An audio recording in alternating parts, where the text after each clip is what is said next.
There are hundreds of basic and alternate recipes in Satisfactory 1.0. Some of them are absolutely amazing, whilst others not so much. So I've made it my mission in Satisfactory to compare every single recipe in the game to inform you guys on what the best and worst recipes are. So welcome to the best recipes in Satisfactory 1.0 series. This video covers everything from tier 0 to tier 4. So essentially everything from phase 1 to phase 2 of the space elevator. If you'd like me to make a video discussing all the oil recipes and some of the more advanced stuff, then let's try to get to 100 likes on today's video. This shows me that people are interested in today's topic. There are 21 main items we'll be having a look at in today's video, and this is what they are. And it covers the basics like wire, cable, iron, modular frames, rotors, etc, all the way down to automated wiring and versatile framework, which are the final space elevator parts you need to complete phase 2. And essentially, this is what my findings were. This might look very complicated, but let me explain. Let's take screws as an example. For screws, we have a choice between the basic recipe or the alternate recipes, and for this one I've actually chosen an alternate recipe, and the name of this alternate recipe is called cast screws. Then what I've done is I've then listed the ingredients needed to make this. I've mostly done this just for planning out a modular or mega factory in the game, so I can see, okay, well it has the same items as this, and the same items as this. So I can put all of these into a same factory. I highly recommend doing this if you do want to do modular or mega factories in Satisfactory. So we write down the parts there, and then over on this side I have done a color scheme. Each one of these colors represents a different raw resource. For example, dark blue is water, light blue is iron, and red is copper. And of course, copper is used to make the wire, cable, and obviously copper ingots. This is the color palette I use in case anyone is wondering. So let's start with iron ingots. With iron ingots, there's 3 recipes you can choose: the basic recipe, the refinery recipe, or the foundry recipe. Regarding the main recipe itself that almost all of us use in the smelter, this is completely fine. It's a 1-to-1 ratio, which is not bad at all. However, when you do eventually unlock refineries, which unfortunately you don't have until phase 3 of the space elevator, but if you do get refineries after phase 3, use this. You save so much iron, which you can then use for coal, you can then use for fixed site ingots, which is very important, and tons of other things in the game as well. I wouldn't necessarily recommend using this recipe at all, unless you have got a ton of limestone left over, but considering some of the recipes we're about to show today, you probably won't have much left over.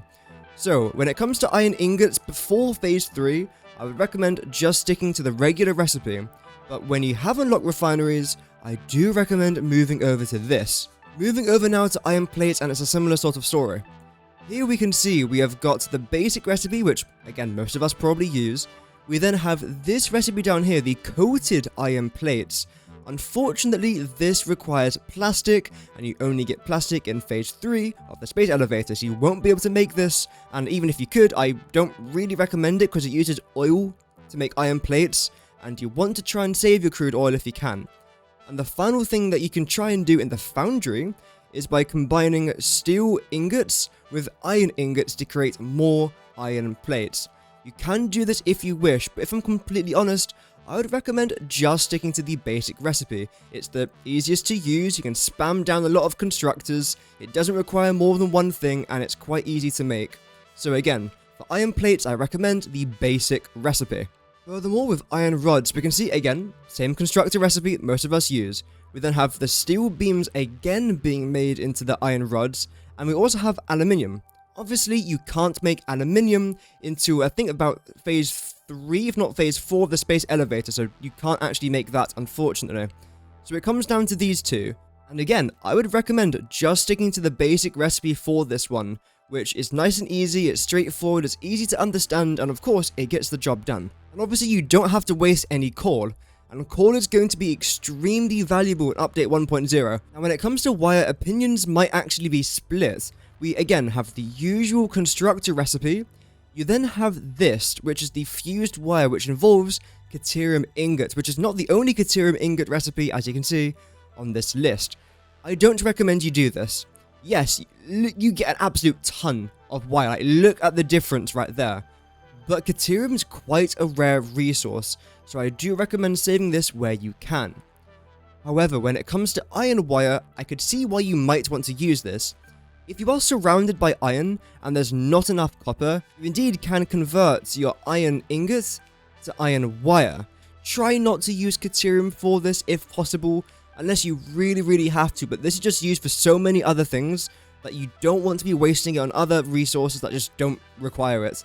So for wire, again, stick to the basic. Now, I'm not going to spend too long talking about cable, because all 3 alternate recipes all require oil, and of course you can't extract crude oil until phase 3, so the only recipe you should go for until phase 3 is this.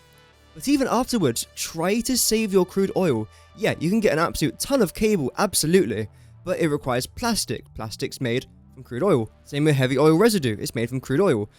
And I mean, this recipe in total is just terrible. Do not use this if you can, so preferably just stick to cable if possible. Moving on to reinforced iron plates, and this is where things get quite interesting. Obviously, you've got your basic recipe, which is fantastic.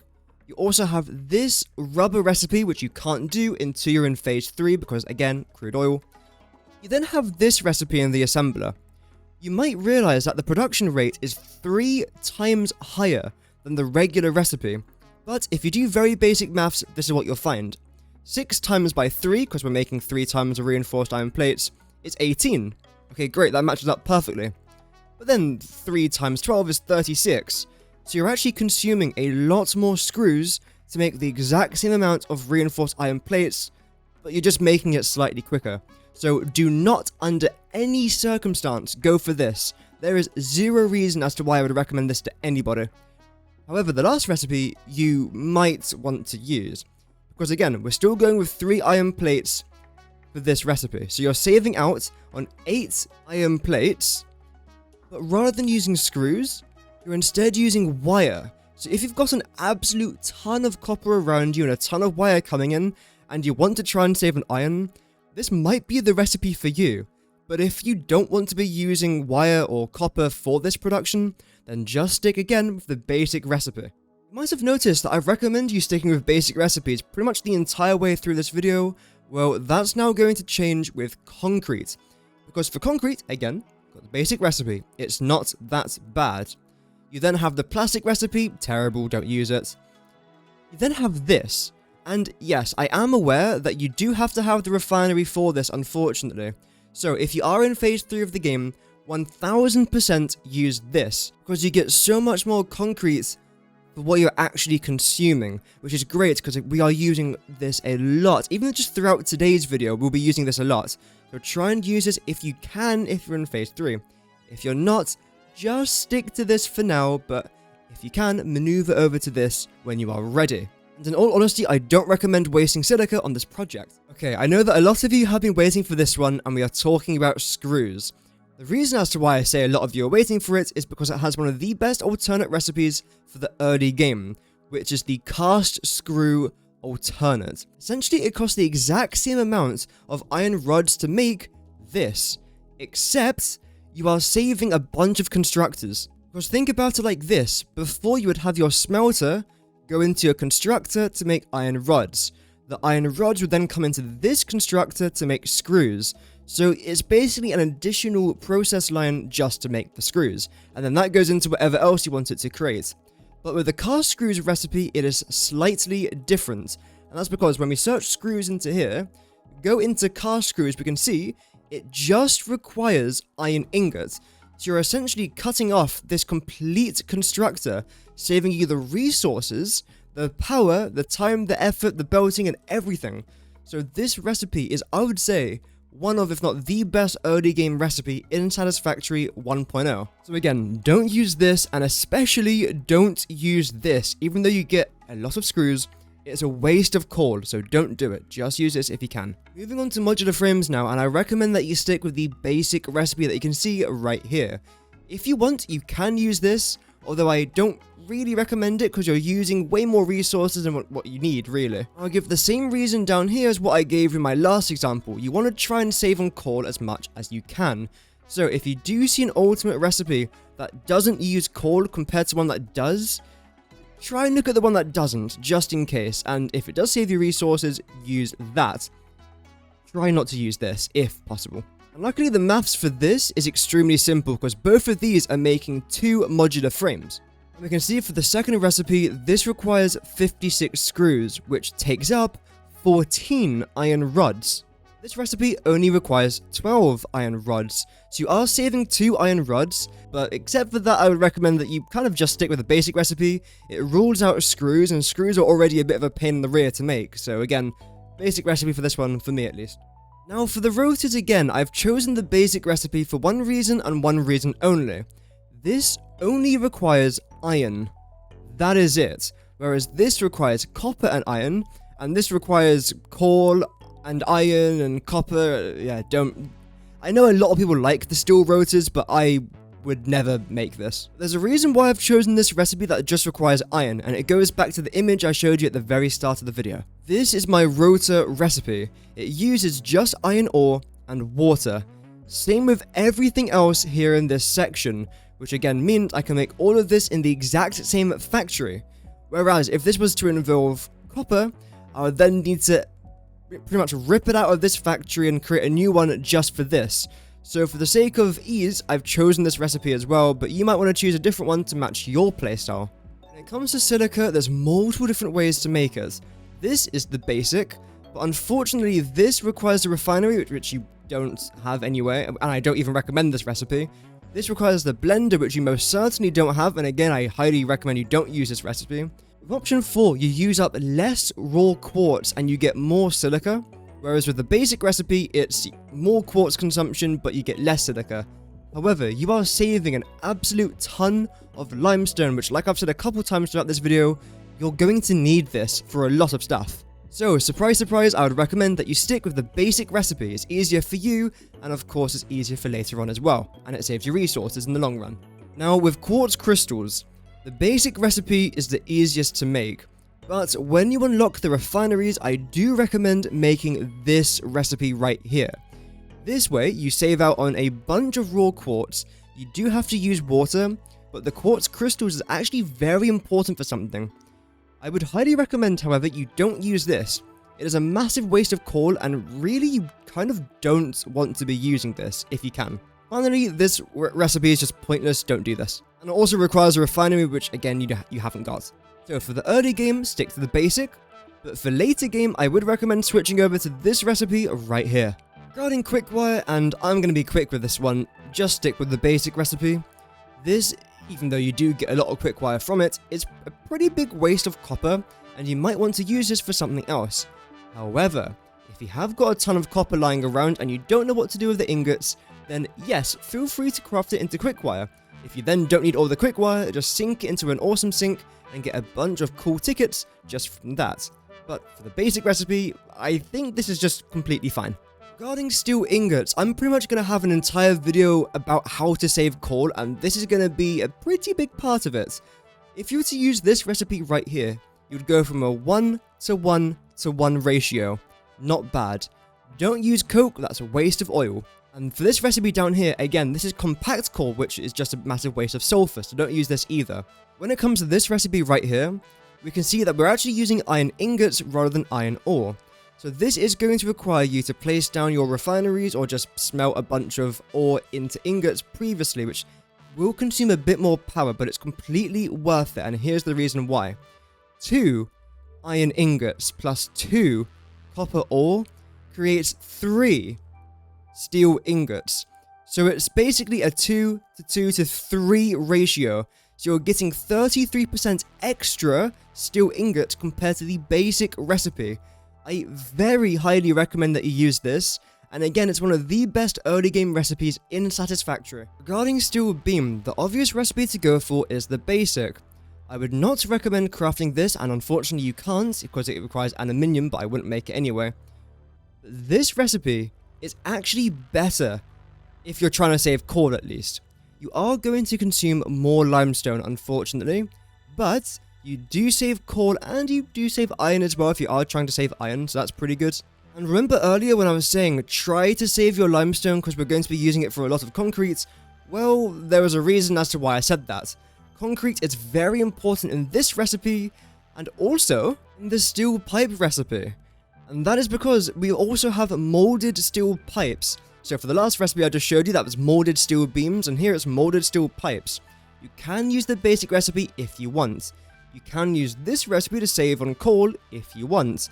However, for this molded steel pipe recipe, it does save you on coal, it saves you on iron, it does require some concrete, which is very easy to make anyway, and you can get actually a really good ratio of steel pipes as well. So I would recommend using the molded steel pipe and the molded steel beam, two alternate recipes that I think are brand new to 1.0. Regarding versatile framework, unfortunately the only other alternate recipe in the game requires plastic. You won't have plastic at this time, and even if you did, I wouldn't recommend using it. So just stick to the basic recipe here if you can. And here's another recipe that might catch you out, the encased industrial beams. If you remember, they actually made this recipe cheaper in regards of steel beam production, but what they didn't say, which I will, is that this recipe is still better. Do not use this recipe. You will have to consume more coal and more iron to craft these steel beams to make the encased industrial beams. Whereas with this recipe, you actually save out on steel, obviously, which then makes you save on coal and iron. So use this recipe if you can. Unfortunately, you will consume a bit more concrete, which the 15th reason today is why I recommend saving your limestone to make concrete. Regarding stators, I'm actually kind of split on this one personally. This basic recipe is actually really good. However, this alternate recipe, which does require Quickwire, is what I'll be going for in my Let's Play. And the reason why is a bit more complicated, as you can see when we get other things involved, but that's the recipe I'm going to go with. There's absolutely nothing wrong with a basic recipe here at all. Regarding copper sheets, even though this is considered a basic early game resource, there's only one way you can craft it until you unlock the refinery. When you do unlock the refinery, again, use this exact same recipe involving the water. I've got an entire video dedicated to water coming out of my channel, hopefully very soon. If not, it's already out, which I don't think it is. But yeah, for early game, stick with this. When it comes to motors, there's 3 different recipes you can choose from. Most people just stick with the basic, and there's nothing wrong with that. There's then the electromagnetic control rods mixed with the rotors that then create the motors, which seems complicated. And then there's the rigger motor, which is fine. I would normally recommend sticking with this, but for me personally, I've chosen this recipe. But the reason as to why I won't recommend it for this video though is because it requires electromagnetic control rods, which you won't be able to make just yet. So just stick with the basic recipe for now. It's not that bad, it doesn't cost that much, and it's actually alright. Unfortunately with smart plating, it's a very similar story like what we had with the versatile framework. You can unlock an alternate recipe for it, but it requires plastic and a manufacturer, and you haven't got either of these things, and even if you did, I wouldn't recommend making this. So just stick with the basic recipe. Lastly, we've got automated wiring, which is very important for project assembly in phase 2. This is the basic recipe, which is fairly simple. And then this is not the basic recipe, which isn't fairly simple. So just stick with the basic recipe if I was you. It's a bit easier to make, it's easier to automate, and logistics wise it's definitely easier as well. So stick with this if you can. And that's it for phase 0, phase 1 and phase 2. Again, 100 likes and I'll make a video about phase 3. But before we go, a massive thank you to our members Mau Mau, Skull and Hattie, Lo, Nitormal, Chaos Rising, Cutthroat Zoo, Yamikel, and Tio Rico.